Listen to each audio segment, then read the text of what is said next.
नमस्ते, राधे राधे, जय श्री कृष्ण। आज हम पुरुषोत्तम महात्म्य का 27वां अध्याय पढ़ने जा रहे हैं। श्री नारायण बोले कि वाल्मीकि इस तरह राजा रणधनवा को उद्यापन विधि बताकर बोले, हे राजन, तेरा कल्याण हो। अब मैं पापनाशिनी सरयू को जाता हूँ। तब राजा आनंद युक्त स्त्री सहित उनकी पूजा करने लगा। ऋषि ने राजा की पूजा को अंगीकार कर उसे आशीर्वाद दिया। तब सायंकाल हो जाने पर वाल्मीकि ऋषि वहां से चल दिए। राजा भी सीमा तक उनको पहुंचाकर अपने घर आया और अपनी रानी गुण सुंदरी से बोला, हे सुंदरी, राग द्वेष वाले गंधर्व नगर के समान इस असार संसार में मनुष्य को क्या सुख है। अध्रुव शरीर को छोड़ ध्रुव को प्राप्त करने के लिए, पुरुषोत्तम का स्मरण करने के लिए मैं वन में जाता हूँ। तब वह पतिव्रता ऐसे वचन सुन अत्यंत नम्रता से हाथ जोड़कर बोली, हे पतिदेव, मैं भी आपके साथ चलूंगी। पतिव्रता स्त्रियों के लिए तो पति ही देवता है। इस तरह प्रिया का वाक्य सुनकर और अंगीकार करके राजा पुत्र को राज्याभिषेक कर स्त्री के साथ तत्काल मुनियों से सेवित वन को चला गया। इस तरह व्रत की विधि में स्थित हुए तपोनिधि राजा की पतिव्रता रानी सेवा में तत्पर रहती। राजा के इस प्रकार करते हुए संपूर्ण पुरुषोत्तम मास समाप्त होने पर वहां पर विमान आया और विमान पर चढ़कर वह सुंदर नवीन शरीर धारण कर तत्काल गोलोक में चले गए। श्री नारायण बोले, नारद, इस पृथ्वी तल में पुरुषोत्तम के समान कुछ भी नहीं। 1000 जन्मों तक तप करने से भी वह फल नहीं मिलता जो पुरुषोत्तम के सेवन करने से मिलता है।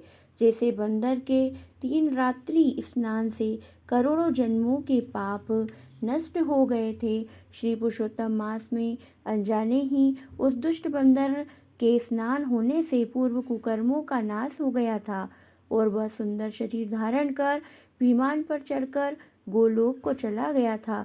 तपोनिधे, सब लोगों के हित के लिए वह कथा मेरे से कहिए कि उस बंदर के 3 रात्रि कहाँ पर स्नान किया, वह बंदर कौन था, उसने क्या आहार किया, कहाँ उत्पन्न हुआ और उसके अनजाने में पुरुषोत्तम मास में स्नान करने का क्या फल हुआ। श्री नारायण बोले, केरल देश में उत्पन्न अत्यंत एक लोभी ब्राह्मण था। इस कर्म से लोक में वह कदर्य कंजूस नाम से विख्यात था। यद्यपि उसके पिता ने उसका चित्र शर्मा नाम रखा था। वह कभी भी कोई धार्मिक कृत्य न करता था। एक वन में विचरने वाला माली उसका मित्र था। वह ब्राह्मण सदैव अपने उस मित्र माली के पास जाकर रोकर बारंबार अपना दुख कहा करता था कि नगर के रहने वाले सदैव मेरा तिरस्कार करते हैं, इससे इस नगर में रहना अति कठिन हो गया है। वह माली उसको दीन जानकर दया करता हुआ बोला, हे कर्दय, तुम इस समय बाड़ी में रहो। कर्दय माली के वचन सुन बड़े आनंद से उस बाड़ी में रहने लगा। नित्य उसके निकट रहता और उसकी आज्ञा का पालन करता। इससे उस माली का उस ब्राह्मण पर दृढ़ विश्वास हो गया। तब उस माली ने अत्यंत विश्वास से उस बाड़ी का उसको पति बना दिया और सब प्रकार से बाड़ी की चिंता छोड़कर स्वयं राज मंदिर में नौकरी कर ली। इधर अत्यंत लोभ से दुर्बल कर्दय बेचने से बचे हुए फलों को बड़े आनंद से निर्भय होकर खाने लगा। उस बाड़ी में उत्पन्न हुए द्रव्य को निर्भय होकर आप ही ग्रहण कर लेता और जब बाड़ी का माली पूछता तो असत्य बोलकर बहाना करता।